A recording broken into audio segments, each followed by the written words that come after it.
हरिओम. पसायदान. योगदास श्री जयगणेश जोशी यांनी केलेले निरूपण. प्रवचन क्रमांक 42. भौतिक ग्रंथ गौरव. माऊलींनी शेवटची मागणी 8वी ओवी लिहून केली आहे. आणि ग्रंथोपजीविये विशेषी लोकी इये दृष्टादृष्ट विजये होआ वेजी. आजच्या या खालावलेल्या वाचन संस्कृतीसाठी या ओवीमधील ग्रंथ गौरव जाणून घ्यावा. या योगे लाखात एक जरी ग्रंथांचे महात्म्य गौरव समजू शकला तरी हे सर्व सार्थकी लागले असे समजावे. या ओवीमधील ग्रंथगौरव समजावून घेण्यासाठी या प्रवचनामध्ये आपण याची पहिली ओळ जाणून घेऊ. आणि ग्रंथोपजीविये विशेषी लोकी इये. यातील पहिला ग्रंथगौरव म्हणजे ग्रंथगौरवाला पसायदानामध्ये त्यांनी दिलेले सर्वात शेवटचे अंतिम उच्च स्थान. त्यांना सुचवायचे आहे की यापेक्षा आणखी वरचढ उच्च आत्यंतिक महत्त्वाचे मागणे अन्य काहीही नाही.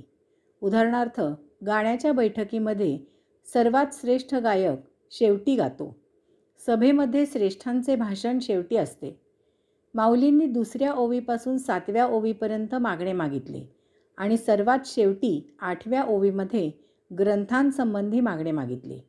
जणू काही माऊली सुचवू इच्छितात की जर आपण ग्रंथगौरवाचे हे माझे मागणे पूर्ण केले तर आतापर्यंत मागितलेल्या सर्व मागण्या पूर्ण झाल्यावर त्या विश्वाच्या अंतापर्यंत तमाम मानवांकडून आचरणात आणून येथे सतत कैवल्य नांदेल. 2. ग्रंथ हे ज्ञानप्रसाराचे फार उत्कृष्ट आणि अतिमहत्त्वाचे साधन आहे. कारण वाचू शकणाऱ्यांना ग्रंथ वाचून ज्ञान प्राप्त होते, तसेच वाचू न शकणारे या ग्रंथांचे वाचन करणाऱ्याकडून ते श्रवण करून ज्ञानी होऊ शकतात. आमच्या गावामधील सुना दुपारी सासूबाईंना ग्रंथ वाचून ऐकवत असत. याचप्रमाणे अनुकरण करणारे हे ग्रंथ अभ्यासून त्यावर निरूपणे, प्रवचने, पुराणे करून ज्ञानप्रचार करू शकतात. 3.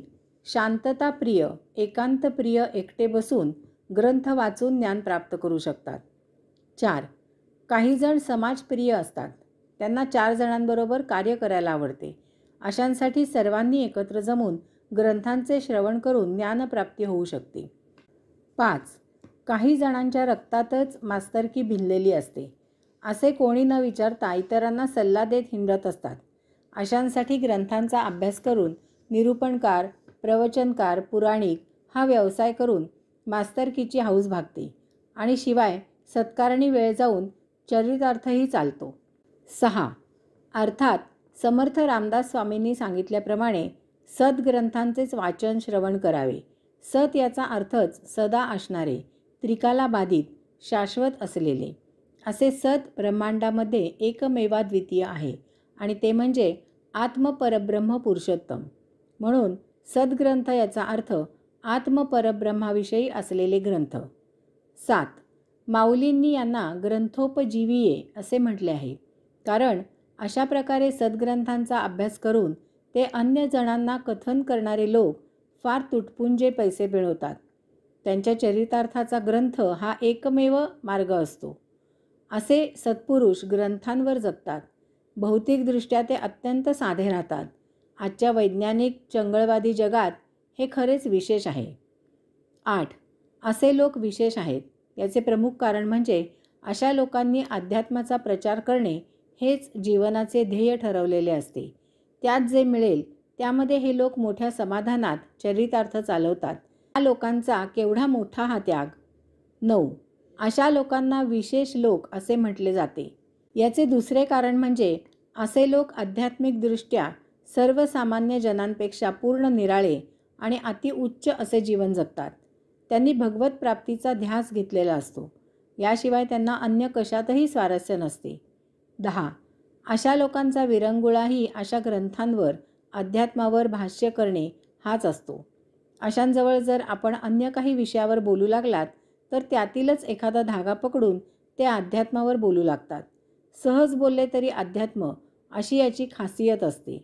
अशा प्रकारे आतापर्यंत आपण या ओवीच्या पहिल्या ओळीमधील ग्रंथगौरव पाहिला. हा ग्रंथगौरव प्रत्यक्ष किंवा अप्रत्यक्ष भौतिक बाजूकडे झुकलेला आहे. परंतु या ओवीतील दुसऱ्या ओळीमध्ये ग्रंथ गौरव हा प्रत्यक्ष किंवा अप्रत्यक्ष आध्यात्मिक आहे, तो आपण पुढील प्रवचनामध्ये पाहू. हरिओम.